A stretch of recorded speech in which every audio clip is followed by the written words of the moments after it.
Okay, so we're going to look at another way of dealing with adding and subtracting directed numbers. In this case, we're going to be using counters, okay? First of all, we're going to define what these counters mean. If you ever see a yellow counter, okay, that is equal to 1, okay? And if you ever see a red counter, that is equal to -1, okay? So that means if you ever see a yellow and a red counter together, okay, these are going to cancel each other out. You've got a +1 and a -1, so that means these two together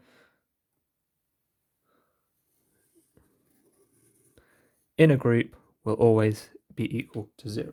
Okay, they're the key facts you need to remember. So yellow is equal to 1, red is equal to -1, and if you ever have a pair of red and yellow counters, they'll cancel each other out and it'll be equal to 0.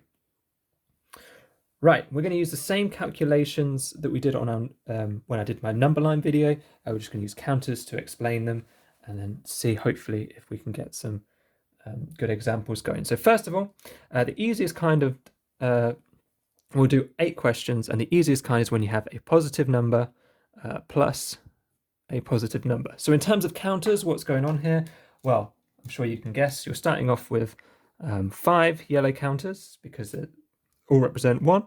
So we're starting off with these 5, and then we're just taking 2 more and adding them together. So then we can see well, we've got 6, 7 in total. So that is going to be equal to 7. Okay, basic stuff. You're just taking objects, you're adding them together. Okay, next question we'll look at is going to be, we're going to start with 5 again, but we're going to do 5. And this time we're going to add -2. Okay, so we have 5 counters. This time we're adding -2, so we need 2 red counters. Okay, now remember from this that every time we have a red and a yellow counter together, they cancel out, they become equal to 0. So that means these 2 here will equal 0. These 2 here will equal 0. So we're only left with 3, which means 5 add -2 is equal to 3. Right, next kind of question that we did on our number line.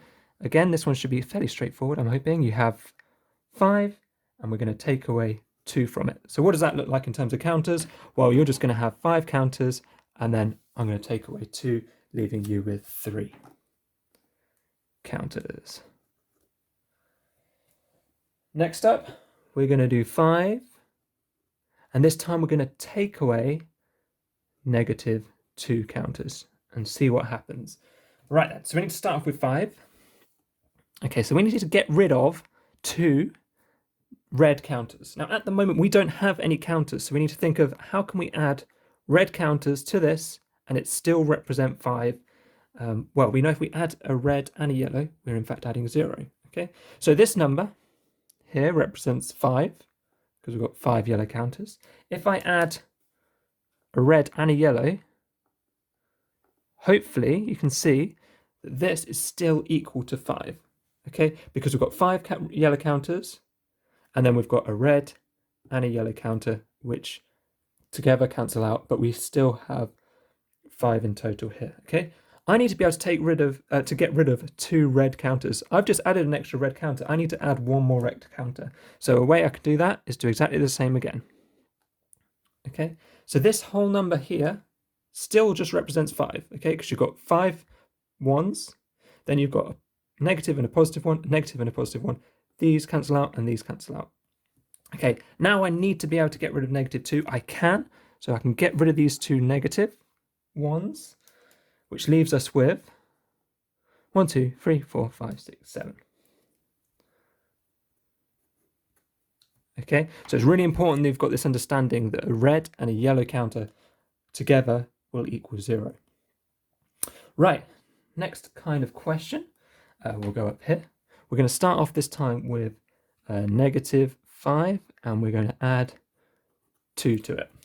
Okay, so let me get my -5 counters. 1, 2, 3, 4, 5. Okay, so we're doing this one now. We've got -5 counters. I need to add 2 to it.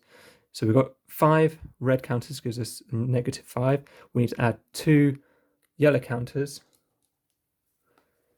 to give us that positive 2.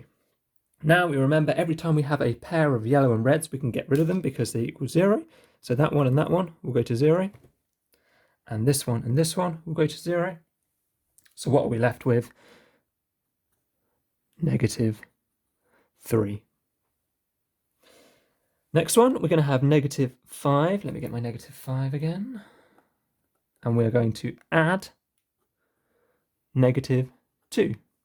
Okay, so quite simply, I just need to add 2 more -1s. So let's do that. We've got another one and another one. So you started off with -5, and then we're adding 2 more a -2 to that. So in total, we have 7 red counters, which is 7 -1s, which is equal to -7. Next question. -5, take away, and we can think of this as +2, so take away 2. Start off our -5. Okay, we need to be able to take away 2 yellow counters from our -5.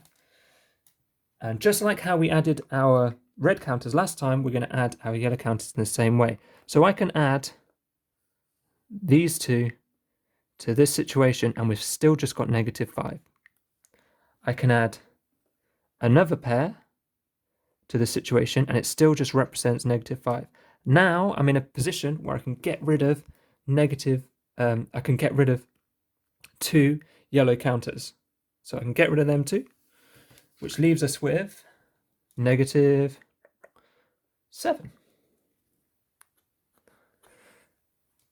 Right then, last example, we're going to have -5. Let me get my -5. And we are going to take away -2. So we've got -5 represented here with the red counters.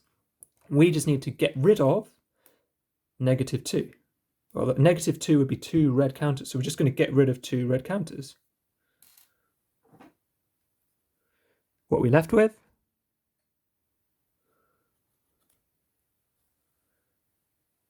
Okay, so that's how you would go about adding and subtracting directed numbers using counters. If you're struggling with this, then do have a look at the video for using a number line as well. That may be another way for you to solve them.